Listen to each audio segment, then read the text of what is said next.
Another day, another vlog, another lakwatsa. Kaya makakasabi ka na lang talaga na, let's go! Sa oras na to, ako pala ay naglalakad. Dahil nga po may pupuntaan po ako. Inutusan nga pala ako ni nanay na kumuha daw po ng malihit na suha. Hindi ko nga po pala alam kung anong pangalan po niya. Pero alam ko po yung itsura. Dahil nga po medyo malayo-layo na yung nilakad ko. Kaya kailangan ko naman po magpahinga. At saka sobrang hinit po sa daan.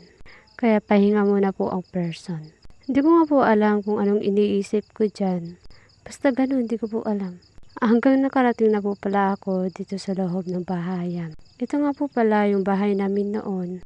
Pero hindi po ako pinanganak sa bahay na yan. Dahil nga po yung bahay namin ay palipat-lipat. Pero yung mga kapatid ko po ay pinanganak po dyan. Lumipat nga lang po pala kami sa may bukid. Dahil nga po gusto ni nanay na nandoon po kami sa may bukid. At dito naman po ang aming simbahan. Bago nga po pala makarating ako sa malihit na suha, dadahan muna ako sa dalawang simbahan na to. Yung simbahan nga po pala na sa likod ko ay isang simbahan po na born again. Hanggang nakarating na po tayo dito mga ka-another.